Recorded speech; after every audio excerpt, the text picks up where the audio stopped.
respected chief guests, judges, principal, and all of the Moto family gathered here. A very good afternoon to you all.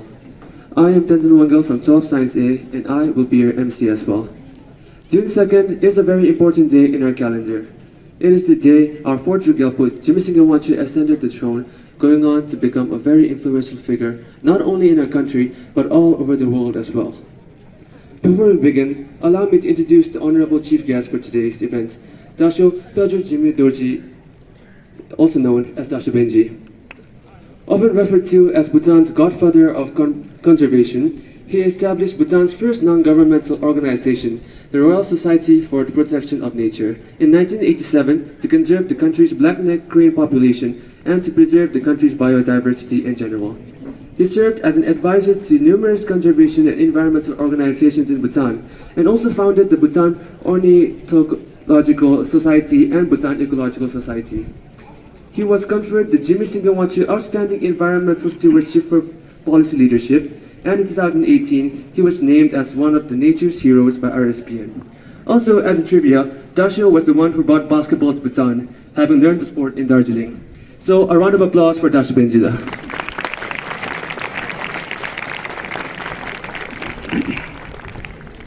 So before we begin, let's talk about today's topic, which is climate change and its effects. First off, climate change is not a new topic, and for that matter, I have no doubt that everyone in the audience knows what it is. Instead, let us directly jump ahead and talk about the way our world is being affected. Antarctica, also known as the White Continent, is the world's fifth biggest continent with no human civilization. Due to the freezing climate down at the poles, the part of the ocean near the continent also gets frozen. Scientists have found a way to measure the extent of the ice to learn how the seasonal change in temperature affects the ice waters. Their measurement is high during cold months and melts away when the weather gets warmer. A measurement on the distance covered by the ice watchers has also been taken, known as the annual minimum, which is 3 million square kilometers during peak summer, and the annual maximum, which is 19 million square kilometers during peak winter. Data from 1981 to 2010 shows that the average has been ever so slightly increasing, but that changes. In August 2016, Antarctica has seen the highest ice extent ever, and from there on, it has kept on decreasing. 4 of the lowest ice extents ever measured has occurred since 2016. In 2022, the ice extent has dropped below 2 million square kilometers for the first time, and in February this year, the ice extent is reported to be 1.79 million square kilometers, the lowest ever since measurements have started. Even in our country, climate change is playing a huge role. It has recently been reported that 1,856 water sources in Bhutan are drying up, with 69 sources already dried up. According to the United Nations, the world will see a 40% global water deficit by 2030. Experts predict that the wet seasons will be wetter and shorter, whereas dry seasons will get drier and longer. In another report, it has been reported that Bhutan's temperature appears to be getting hotter as well. By the end of the century, we could see a rise in the temperature by 3.2 degrees. This may not look alarming, but this could have great effect on our climate and our wildlife. This is just a few examples that I mentioned. Climate change is happening, not only in Antarctica, not only in Bhutan, but everywhere. There has never been a better time to take action. Although this is turning into some kind of a cliche, climate change and the future lies in the hands of the human population. On May 26th, our country held a stock-taking conference called the Bhutan Climate Roundtable to assess the country's climate change adaptation and mitigation efforts. The conference was the first of its kind in the country, demonstrating Bhutan's commitment to addressing the pressing issue of climate change. Conferences, seminars, and summits on climate change helps the general public in better understanding the issue and coming up with solutions. Therefore, the best solution to battle climate change is advocacy. This is why we have the mock summit on climate change today, with 11 creators from various sections taking on the role of influential figures, hoping to get through to the general public. With this, I end my speech. May the best one win, and hope everyone has a great time. Thank you.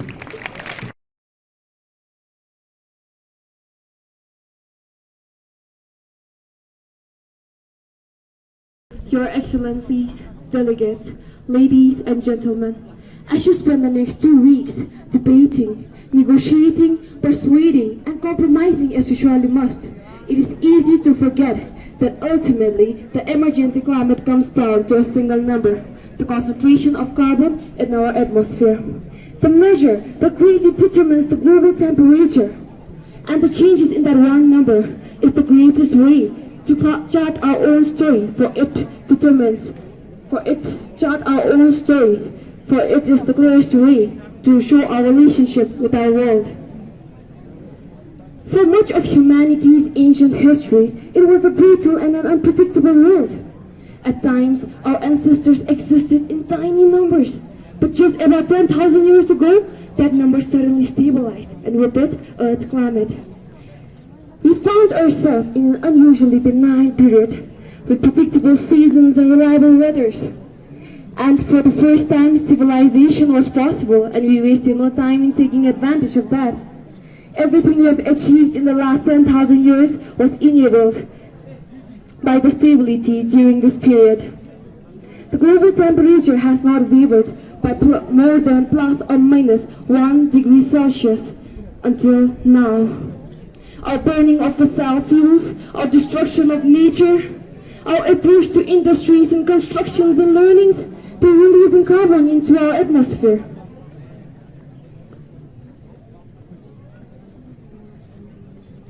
And this will give us the impetus to rewrite our stories, as we are the greatest problem solvers to have ever existed.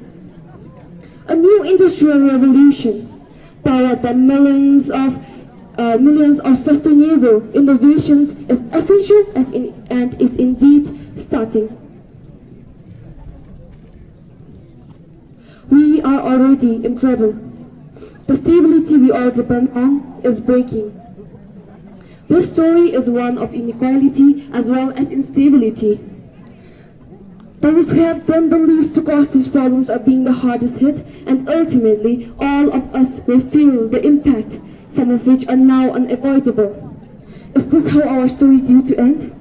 A tale of the smartest species, doomed by their all too human characteristics, failing to see the bigger picture in pursuit of short-term goals. Whenever we restore the world, we will recapture carbon, and it will help us to bring back balance to our planet. And it should be our motivation. And the motivation should not be fear, but hope. It comes down to this now. The people alive now and the generations to come will look at this conference and consider one thing. Did that number stop rising and start to fall? As a result of the commitments made here? Now my pledges. I want all of you to look around you.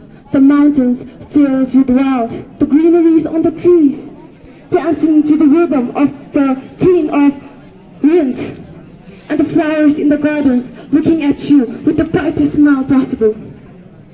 In the next 30 years, will this beauty and the air, will that be still there? I am 97 years old, and you are young blood. I am at my deathbed, but I promise that I will fight till my last breath, so that your future generation will be able to enjoy this beauty, these greeneries, and breathe the same air as we are breathing right now. In my lifetime, I have witnessed a terrible decline. In your lifetime, you could and should witness a wonderful recovery. With that, ladies, gentlemen, delegates and excellencies, is why the world is looking up to you and why you are here. Thank you.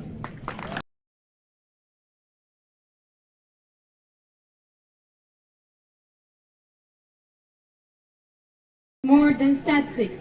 It's more than data points. It's more than net zero targets.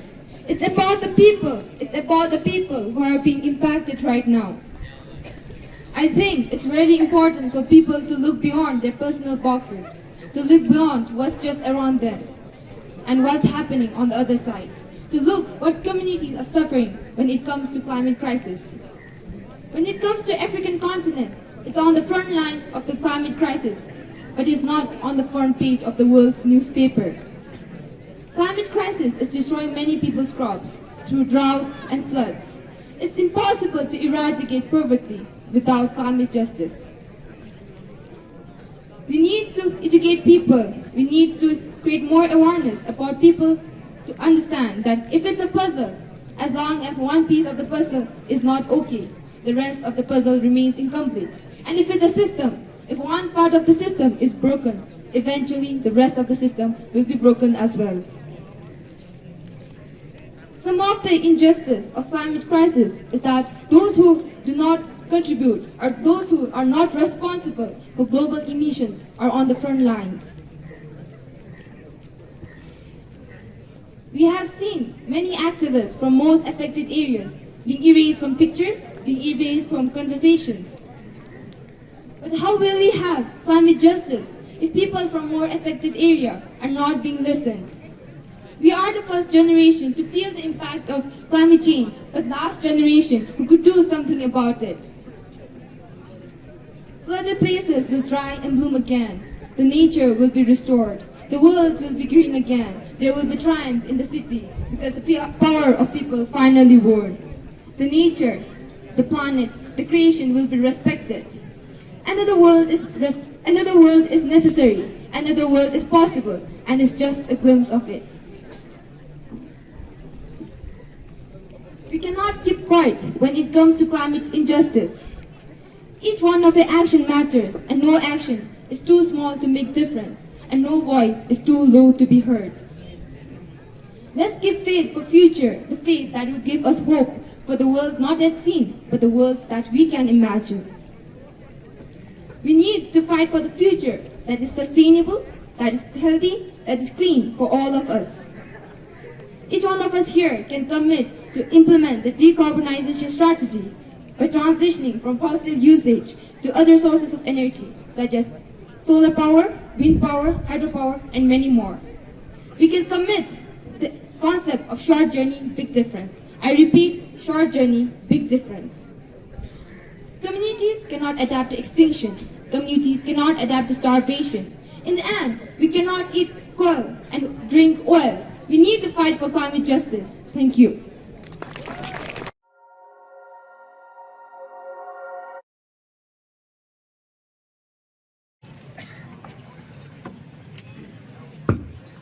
Thank you for the wonderful introduction.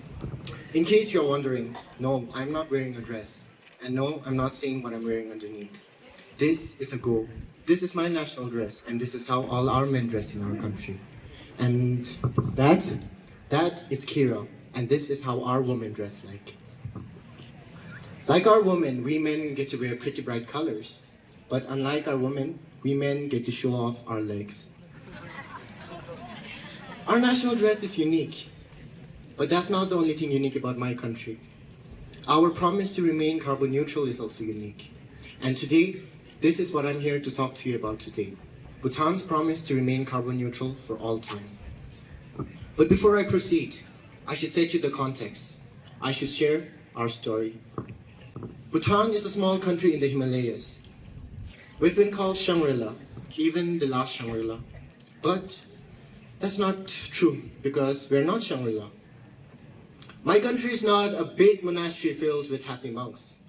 The reality is that there are barely 700,000 of us, sandwiched between two of the most populated countries in the world, China and India. The reality is that we are a small, underdeveloped country doing our best to survive. But we are doing okay, because clearly we are surviving. In fact, we are thriving, and the reason we're thriving is because we've been blessed with extraordinary kings. Our enlightened monarchs have worked tirelessly to develop the country in the framework of good governance. We call this holistic approach of development as gross national happiness, or GNH. Back in the 1970s, our fourth king, Jigme Singye Wangchuck, famously claimed that in Bhutan, gross national happiness is more important than gross national product. Today, our culture is flourishing. We continue to celebrate our art and architecture, our food and festivals, our monks and monasteries. But we also celebrate our national dress, and that is why today I'm standing in front of you, wearing this gold with pride. Here's the fun fact. You're actually looking at the world's biggest pockets. It starts from here, goes around the back, and comes out from inside here. So our culture is flourishing, and so is our environment. Today, 72% of the country is under forest cover. And this is because our constitution demands that 60% of our country shall remain under forest cover for all time to come. So as I was saying, that 72% of my country is under forest cover, and all that forest is pristine. That's why we are one of the few remaining biodiversity hotspots left in the world. And this is the reason why we are a carbon neutral country. In a world that is threatened with climate change, we are a carbon neutral country. Turns out it's a big deal, because among 200 odd countries in the world, we are the only carbon neutral country. But that's not quite accurate, is it? We are not carbon neutral. We are carbon negative. And turns out it's a big deal, because our entire country generates 2.2 million tons of carbon dioxide each year. But our forests, they sequester about 3 times the amount of what we produce. So we are a net carbon sink for more than 4 million tons of carbon dioxide. But that's not all. We export most of our renewable electricity. We generate from our fast-flowing rivers, and this offsets about 16 million tons of carbon dioxide. And by 2020, we will be exporting enough electricity to offset about 17 million tons of carbon dioxide. And if we were to harness half the potential of our hydropower plants, which is exactly what we are working at right now, we will be able to offset about 50 million tons of carbon dioxide. And guess what? This is more carbon dioxide than the entire city of New York generates in 1 year. So inside our country, we are a carbon net sink, and outside, we are offsetting carbon. And this is important stuff. You see, the world is getting warmer and climate change is a reality. Climate change is affecting my country. Glaciers are melting, causing landslides and flash floods, which in turn are causing destruction and disasters. I've been to a lake recently, about 10 years ago. That lake was pristine and beautiful. And about 20 years ago, that lake didn't even exist. Do you know why? Because the lake wasn't even there. It was a huge solid glacier. Recently, a similar lake had breached its dam, causing havoc on the valleys under. And that destruction was caused by just one glacier lake. And Bhutan has 2,700 of them to contend with.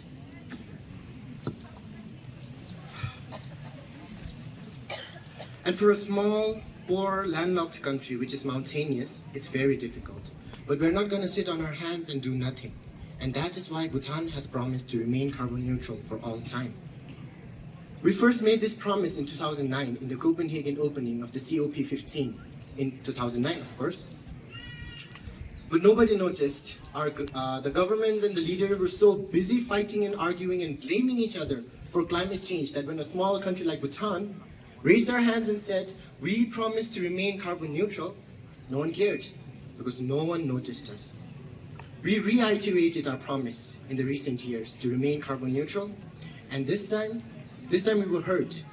People cared, because governments and leaders were wanting to come together, act together, and fight climate change together. Countries from the very small to the very large had promised to reduce the greenhouse gas emissions. And the UN Convention for Climate Change says that if these so-called intended commitments were kept, we would be able to contain global warming by 2 degrees Celsius.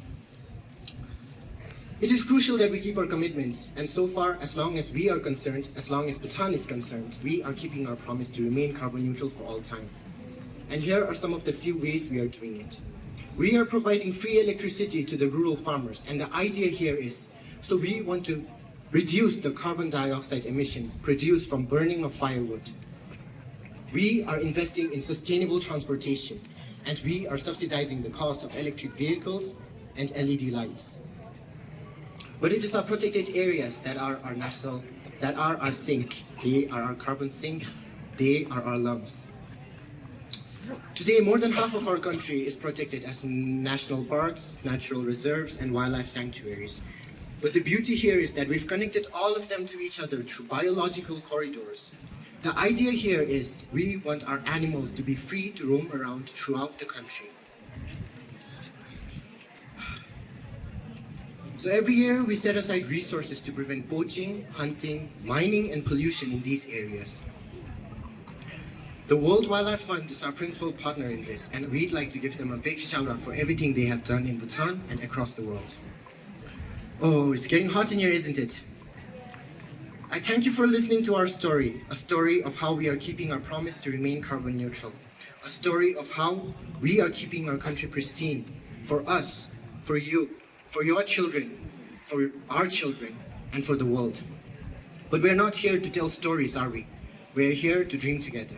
And that's why, me as a Bhutanese, I am in this together with the Bhutanese, and I pledge to remain and help Bhutan remain carbon neutral and give back what we have taken from the environment. With this, I would like to conclude my speech. Thank you for listening to me, and Tashitele.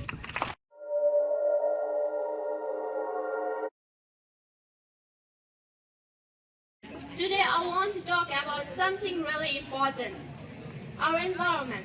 It is crucial for all of us to think about on how to take care of the planet we live on. The environment is not something that we should use for our own gain, but it is a precious gift that supports all life. Currently, we are facing big challenges such as climate change, loss of biodiversity, pollution and deforestation. All of these problems need to be paid attention and seek our immediate support. Even these small actions such as saving energy, reducing waste, and making eco-friendly choices add up and build a better future. We need to remind each other to take care of the environment. We should invest in clean and renewable energy that helps to fight against the climate change and also provides us with sustainable ways to live and earn money. New inventions and technology can help build a greener future, and we should encourage and support those ideas. We must show our gratitude towards protecting the nature and for all the different kinds of plants and animals. Protecting our forests, rivers, and damaged habitats is really important. It's not just about doing something right. It's about keeping the planet in balance and making sure it survives for the future generation. We should share what we know, help each other, and learn from each other's mistakes. By doing this, we can have a bigger impact and can create a worldwide movement that fights for a sustainable future. To sum up, we are responsible for taking care of environment. Our choices and actions of today will shape the world of tomorrow. By making sustainable choices, speaking up for change and respecting nature, we can create a future where our planet stays beautiful and full of life. Let us act now for the well-being of our environment and the prosperity of all life. Thank you.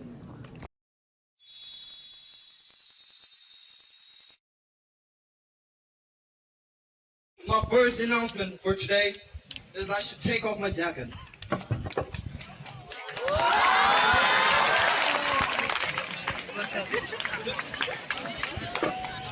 Not that sexy.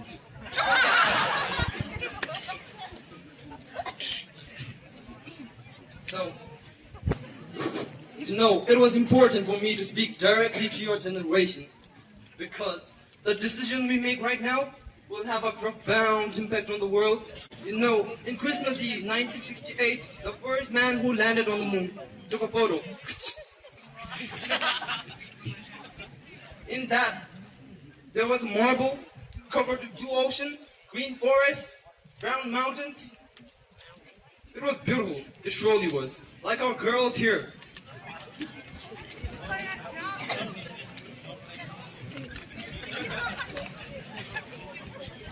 Scientists were studying change in the nearest atmosphere, and they have known since 1800 that the greenhouse gases like carbon dioxide traps heat, and burning of fossil fuel release that gases into the air. That was the news. But in the late 1950s, the National Weather Service measured the carbon dioxide in our atmosphere, worrying that the rising level might destroy the fragile balance that makes our earth so hospitable. What they found year after year is that the carbon pollution in our atmosphere is increasing dramatically. It tells us that our earth is changing in a way that it might have impact on all of the organism, humankind. The 12 warmest years in the recording history have all come in the last 15 years. And we should do all the things we can do to make this problem solve. How? This piece of paper. If it's a money, you'll pick it up. That's for sure. But what if it's a waste? You'll have a second thought. Should I leave this? Yeah? That we must change. And if we think like that, I'm absolutely sure that we will succeed. Thank you. God bless you. God bless you.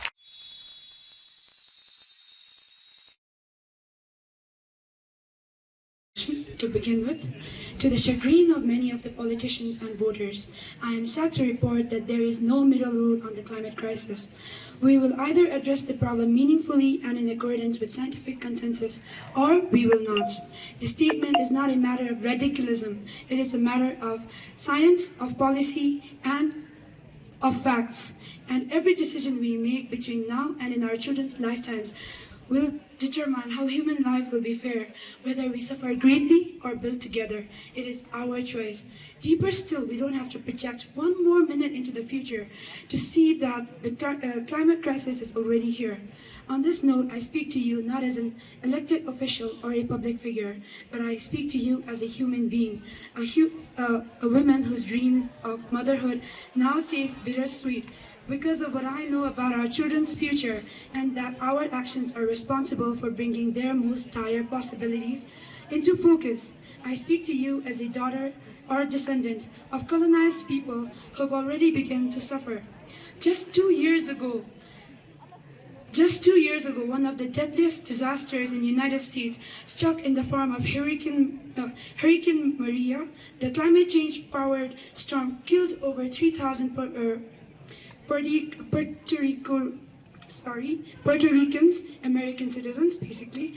My own grandfather died in the aftermath, all because they were living under the colonial rule, which contributed to the dire conditions and lack of recovery. In an awful turn, the climate crisis path is first impacting those who have not only contributed to our emissions the least, but also already suffered greatly in the global history of inequality, colonization, and imperialism, striking one injustice upon another. But this is everyone's loss too, and no person is insulated from this reality. Money alone will not save us, and right now, federal government is failing to act. What is climate change? Climate change is not a coincidence or a scientific anomaly. Climate change is a consequence. It is the consequence of our unsustainable way of life, because it is unsustainable to organize our society as we have centered on prioritizing personal gain and profit over any and all human or planetary considerations. It is unsustainable to naively believe that building a wall can shield ourselves from humanity's collective destiny. It is unsustainable to promote amnesia around gross injustice and ignorance of our past, to abdicate responsibility simply because it is our ancestors who committed them and not us. Our children bear responsibilities for our inaction, despite the fact that they didn't make a choice. And frankly, it is unsustainable to continue to believe that our system of runaway, unaccountable, law-breaking pursuit of profit, whose authoritarians burn forests, goes against the democracies and listen to basic science, or even not even listen to science. And to think that that has nothing to do with this. We must choose whether this moment will lead us to regression or evolution, extraction or preservation. Our greatest move towards a cooperative, collaborative world that aligns with scientific consensus, whose economy centers and benefits the whole world and the middle and lower classes especially, and the marginalized, which is to say the most people, and who honor the inherent value of all human destiny and can put everyone to work.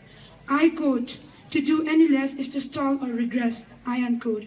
We have two choices left, to move forward or to move backwards. Solving climate crisis is no longer a primarily scientific question. It is now a political one. Scientists have done much of the work. It is time for us. In this dedication of the world, we humbly ask for your blessing. May we be protected, each and every one of us, and may we be guided in the day to come. Before I end my speech, let us all promise that we will try to make a difference and be aware of what is around and within us. Thank you.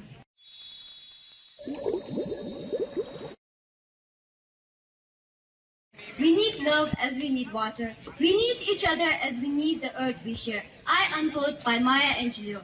What comes to your mind when you hear the word climate change? Obviously something related to climate, right?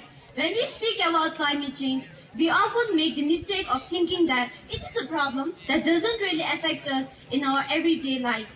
Climate change is a long-term and significant shift in the average weather patterns that have come to define Earth's local, regional, and global climate. Climate change is like a cancer that needs urgent treatment. Science is quite clear that without urgent actions, the impact will be far, far greater in the future. From an economic perspective, the costs of the climate crisis are building up. Climate change is real and affects everything on our living planet, from human beings to land, air, and water. There is no advantage to climate change. Climate change poses serious threats to human health, well-being, and as well as the natural environment and all living beings. The increase in the intensity and frequency of natural disasters like fire, floods, and droughts are affecting the world at large. Everyone can help limit climate change, from the way we travel, the electricity we use, the food we eat, and the clothes we buy. We can really make a big, big difference. Some of the ways to help tackle climate crisis are by eating more vegetables, throwing less food, and 4 R's. Reduce, reuse, repair, and recycle. I repeat, reduce, reuse, repair, and recycle. By eating more vegetables, more fruits, and less meat can significantly lower the environmental impact. Switching from mixed to a vegetarian diet can reduce the carbon footprint. When we throw the foods away, we are wasting the resources and energy that were used to grow and produce. Clothes and the other items that we buy cause emissions from the extraction of raw materials. To protect our climate, let's buy things which are necessary. Overall, the impact of climate change will be widespread and severe and are needed to make the worst effects. If you don't know how to fix it, please beg you. No one can do it alone, but we can do it together. To the next generation, let us act, and more importantly, let us act together. I repeat, let us act together. Thank you.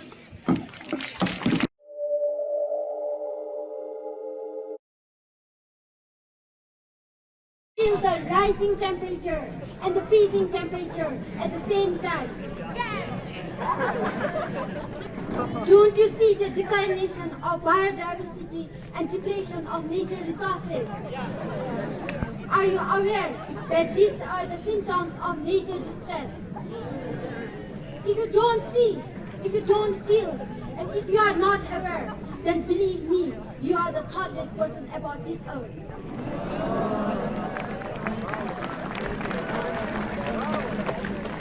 The world is changing. The world is developing. But the human's behavior and the human thinking is just affecting the environment. That's why I'm standing here to convey you all that climate change is going on every now and then.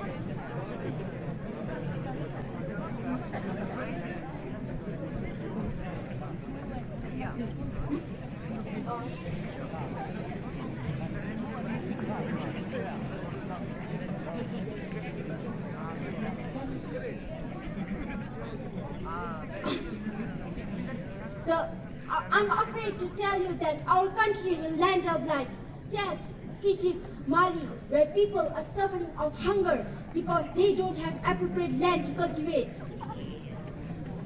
Children are suffering from stunting. They don't have water to drink. Animals are dying each day.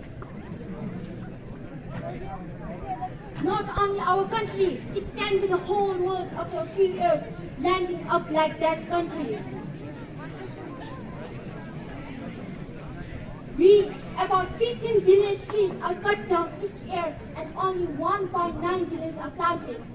See the difference. See the difference in numbers. We humans are selfish. We just think about our present needs and present wants. But we shouldn't forget that the history lies in our hands. We are the human history. Our one decision will make the future fate. So, it's not too late to decide whether we need a future full of desert or full of greens.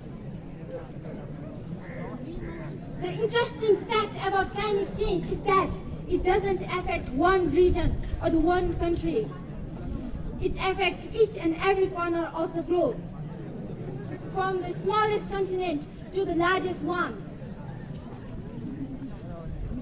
The impact is felt by rich and poor, old and young, insects and animals. This is a global challenge, and we need a global response.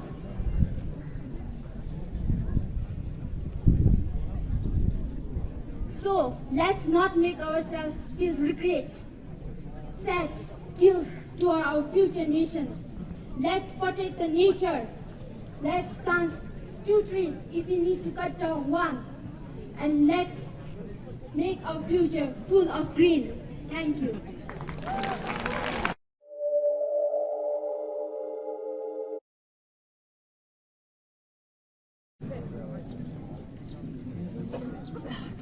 As you may have heard from my interview before, I am Ralph Lance, and I am the CEO and chairman of ConocoPhillips.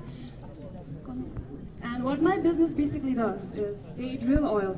They drill oil, they exploit it, and they export it around the world. Quite profitable, I'd say. And a recent venture that my business has opted for is the proposition of the Willow Project.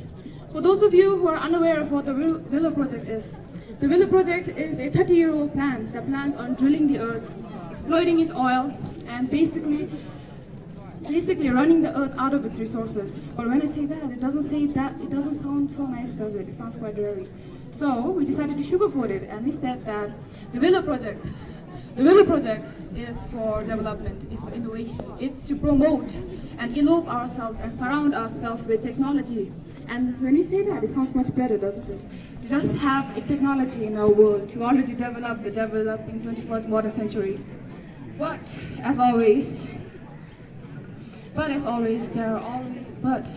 no matter how nice it sounds, if you go online, you will see these people, these youths and teens mainly, go on and on and on about how detrimental this is, about how harmful this is to humans, how we're ruining their future and their home. But to be honest, I don't care. I don't care. For I am a 61-year-old man, and the Willow Project is probably gonna be 30 years old. So, if you do the maths right, I might just die before the Willow Project ends. Or, if we're optimistic, and I do survive, well, I'll be rich and living lavishly. Because that's what this rich and living lavishly. For this is always the end goal, to be profitable. Now see, that is the main difference between me and the people here. They're environmentalists. I am an economist. But we do have one thing in common, and that is that we both love green. Though opposing to them, preferably for me, I prefer green dollar bills in my wallet more than I do green leaves. To add on that, an achievement that my company has recently gotten is that the Willow Project is getting accepted by the Parliament of USA. By the Parliament of USA, the Willow Project is slowly getting accepted around the world. And when it is fully accepted, no matter what the outcome, I will be rich. I'll be rich, but of course I can't say that now, can I? So of course there will be development through innovation. But regardless to that, there are always thorns in my side. For these kids continue to protest against the Willow Project, and to these youths, I can't help but ask why. Why pledge for environmental safety? Why pledge to be against climate change when you could just consume? You could just consume. Consume the world if you desire, embedded in your mind that you as the youth have the right to mistake. Have a right to make a mistake, so just consume. Make a mistake for me. Make a mistake for me. For it is your consumption practices that further motivate you to make further profit. Okay, now see, we are humans. We are subjected. We as curious things are subjected to this one realization. As beings will never be satisfied. We are subjected to this one analog, and that is that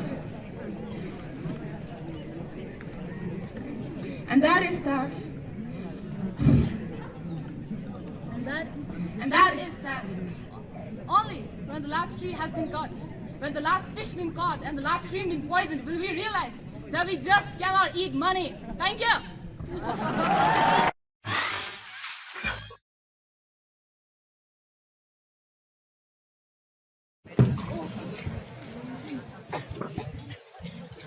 Your Excellencies, ladies and gentlemen, and honored guests, I'm honored to be here today.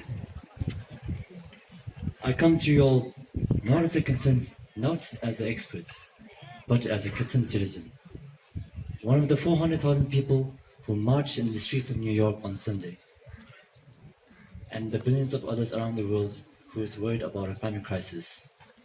As you all may know, I am an actor. I pretend for a living.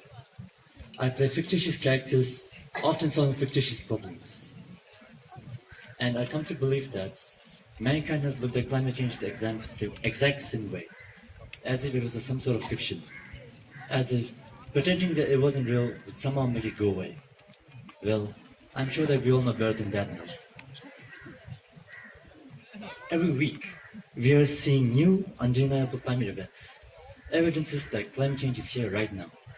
Our droughts are intensifying, our oceans they are acidifying, the methane plumes rising from the ocean floor. We are seeing extreme weather events, and the West Antarctic and the Greenland ice sheets are melting at a fast rate, decades ahead of scientific projections.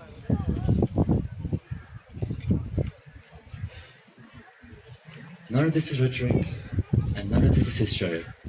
It is all a fact. The industry knows it, the scientific community knows it, even the US military knows it.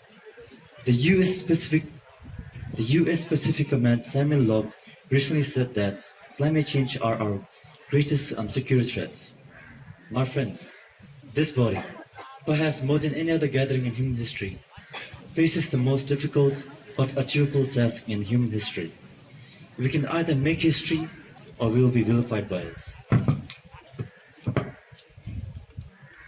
To be clear, this is not about just telling people to change the light bulb or to buy a hybrid car.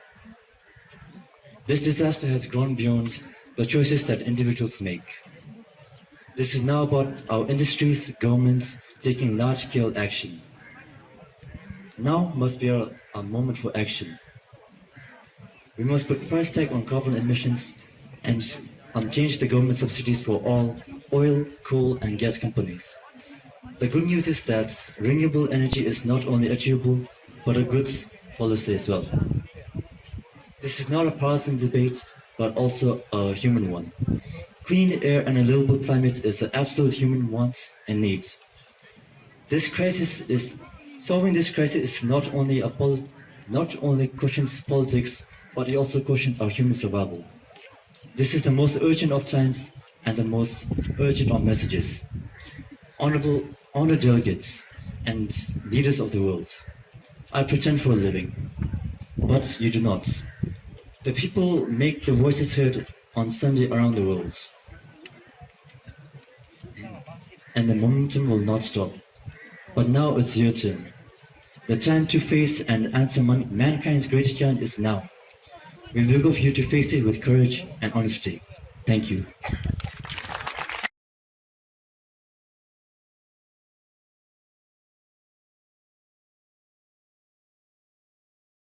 First of all, I want to acknowledge how beautiful and lovely the day it is today.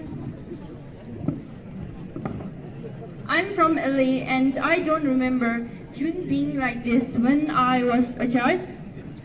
Well, I have a lot, but before I do that, I would like to take a moment and invite you all to join me in closing your eyes and remembering why we are here. Beyond the dresses, beyond our speeches, beyond the wonderful presentations, but what our real intention as human beings and the contract that we decided to make right now. There is a profound healing that is happening on our planet.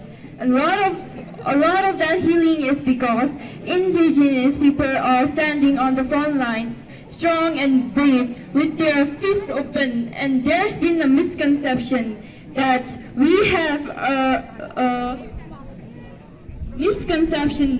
have to fight with knives by our sides and with anger and with violence. What we are seeing right now at Standing Rock is that thousands of people are committed to a better against corporate greed with nothing but love and compassion, prayer and ceremony. A lot of them got arrested today for protecting clean water for not only those who are alive right now, but for our children. The fact this has not been brought up in any debates.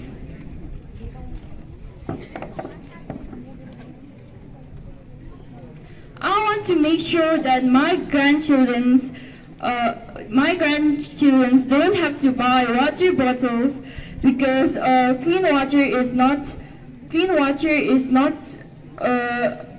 found anywhere. I want to make sure that when they are driving down the roads and they see a river or bubbling creek, that they can pull in their car and jump in it, because guess what? We can do that right now. Our rivers are not going to be contaminated. They are contaminated. And this is a grave issue, and we have people on the front lines being thrown in jail the first time, and I was thrown in jail. Sure, don't just tweet about it, and don't just feed on me getting arrested. Go to Standing Rock. Each and every one of you can, because it is not scary. I've been there because we believe in a fight that is about love.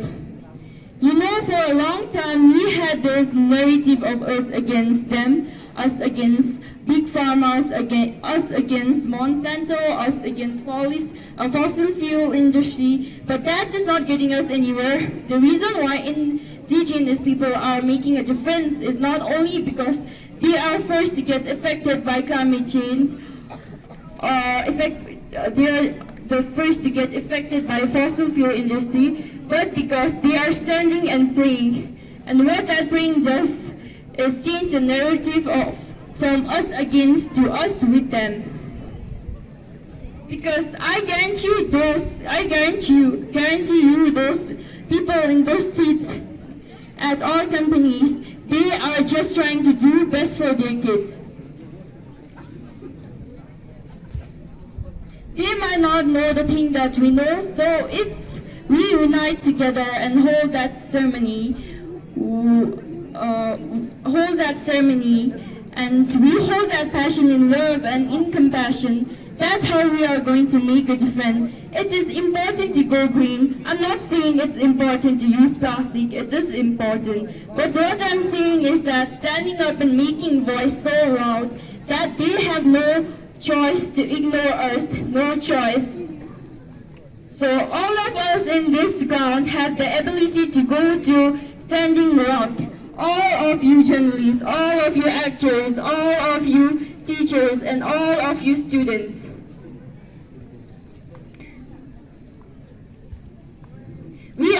here tonight because we are honoring our ancestors who worked really hard to give us the lives we have, and it is our responsibility to honor them now and continue, so that our children will have the world whereby they can strive.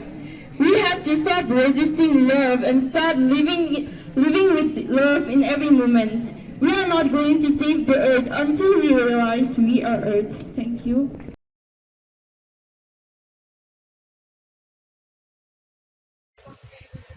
Greetings to you all, revered members of the board, and on this beautiful day, let us all make a pledge to serve and protect our environment and our planet that we live on. As an environmentalist, my love for our nature never dies. In fact, I feel like it's grown stronger every day, and I feel like it has grown stronger every day, and it is such a shame that we cannot serve our planet for a lifetime, since we are but mere mortals. But with that being said, there are still many ways through which we can help and protect our planet for the future. One way could be spreading awareness and information to other people for their strength in numbers. And another way could be directly taking action, like joining any movement that has been related to environment. With that being said, some contributions I have done is in the year 1977, I have established the Jane Goodall Institute not as a mean of making money, but rather to educate and inform the youth, our own children, on how they should protect the environment and any information they should know in the future that would help them protect the environment. For they are our future generation, and they are the only hope left for us, and their action will directly impact everyone's future. With that being said, protecting the environment is a rather simple task, but with the rapid development of countries around the globe, it has become more difficult every day. Here we are, the most intelligent being that has ever walked on the earth, and with such an extraordinary brain, yet we are destroying the only home we have. We are poisoning the land we live on, we are poisoning the animals, and honestly, we are poisoning ourselves as well. But every cloud has a silver lining, and with the development of countries around the globe, there too has been a development in the mindset and thoughts of people. People, us humans, have become more aware, more conscious of our actions. Ladies and gentlemen of the board, in the school, our own children, they'll learn the importance of environment. They'll learn why they should be protecting our environment, which is such wonderful news to hear, because the more awareness they have, the more information they have, the brighter and more prosperous our future will be, I'm sure right now, right near you, there will be a piece of paper or a candy wrapper. And just by picking it up, by doing such a small, minuscule task as picking up a paper or a candy wrapper, you are helping us reach our goal. You're helping us reach one step closer to our future goal. And before I end my talk in this summit, I would like to make a pledge.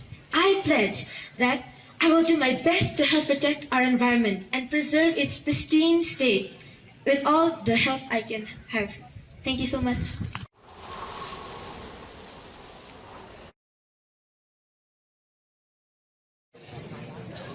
Good afternoon to you all. Today I'm going to talk about the pressing issue that affects each and every one of us. Any guesses? Yes, climate change. We know that our planet is facing unprecedented crises that are threatening to the world and very existence of life on Earth. Scientific evidence is clear. Our planet is warming at alarming rates, and it's causing devastating consequences to our natural world, our societies and economics. The effect of climate change is already visible all around us. Extreme weather events such as hurricanes, droughts, wildfires have become more frequent and more severe. Rising sea levels are threatening to the low-lying areas, and it is affecting not 100, not 1,000, but it's affecting millions of people in the world.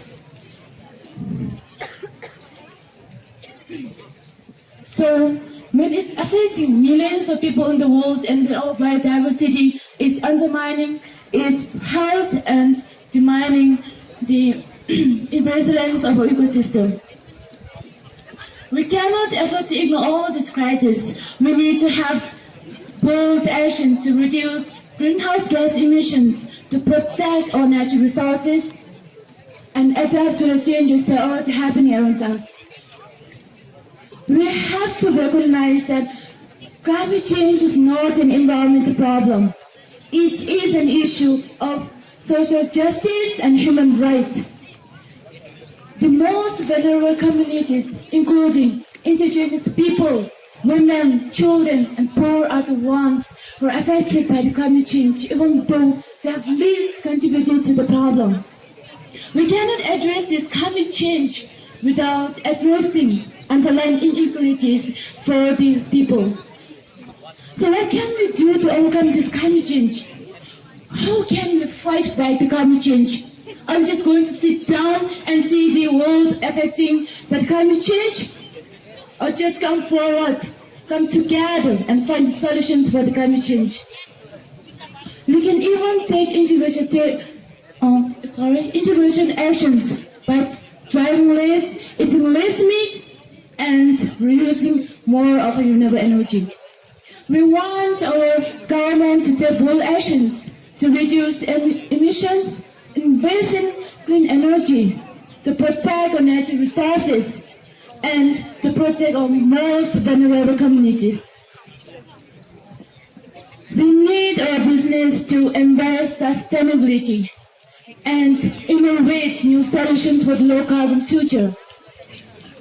We want our civil societies to raise awareness, to advocate for change, and hold accountable decision makers. In conclusion, climate change is very challenging defining of our life. We must act now to overcome it, or else it's going to be a big problem for our future. We must act now to protect it, for ourselves, for our future, and for our better world. So before I stand up from here, I would like to request all of you to join me in pledging for our sustainable world. Please put your left hand behind your back and right hand on your heart and repeat after me. We are going to use sustainable transportation.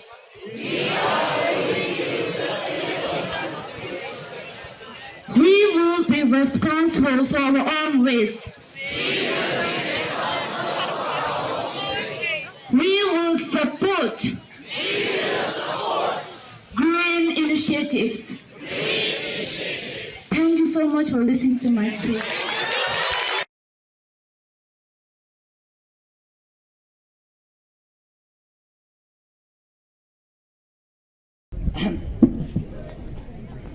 नमस्ते आप सब लोग को।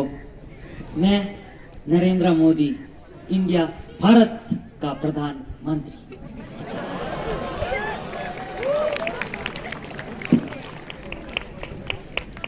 ये global climate change क्या है? आप लोग बोलेंगे कि global climate change is the change in climate globally, ये बोलेंगे आप, but you are right. In line with this, India has launched several action plans on 30 June 2008 for global climate change, which include National Mission for Water, National Mission for Solar, National Mission for Sustaining the Himalayan Ecosystem, National Mission for Sustainable Agriculture, and National Mission for a Green India. पहले लोग कहते थे कि हमारे भारत को दूसरे ने नुकसान पहुंचा सकता है। लोग कहते थे कि दूसरे के पास न्यूक्लियर वेपन है, तो हमारे पास क्या है? वे ये दिवाली के लिए लकड़ा है क्या? नहीं ना, हमारे पास एंटी न्यूक्लियर वेपन और ऐसे बहुत एडवांस टेक्नोलॉजी है। पर ये अब मैं बताता हूं आपको डरने की बात नहीं। दूसरे लोग हमारा भारत की इन्वायरमेंट को छूना तो क्या, बॉर्डर पे टट्टी भी कर नहीं सकते हैं। पर इन्वायरमेंट को बचाना हमारे घर से शुरुआत होना चाहिए। आप आपके दोस्तों के साथ बाहर जाकर कोक पीकर सड़क में फेंक देते हो, इसके वजह तो आप घर पे रहकर पानी पीकर पीसफुल से रहो ना।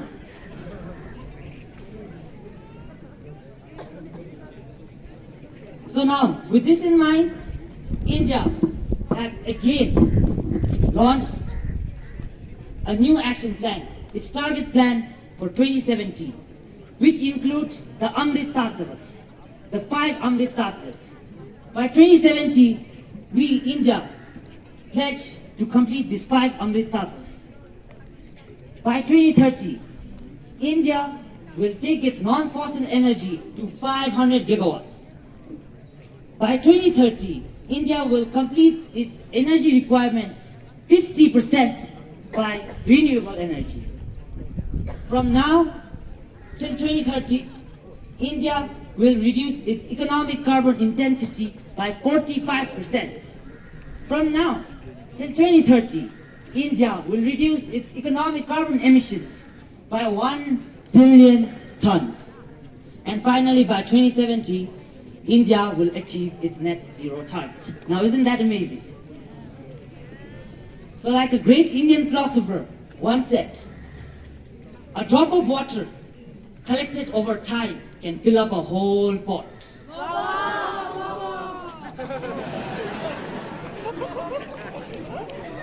So this will be the contribution of India towards the global climate change. Thank you, Karinche, and Namaste. Mata ki! Bolo Bharat Mata ki!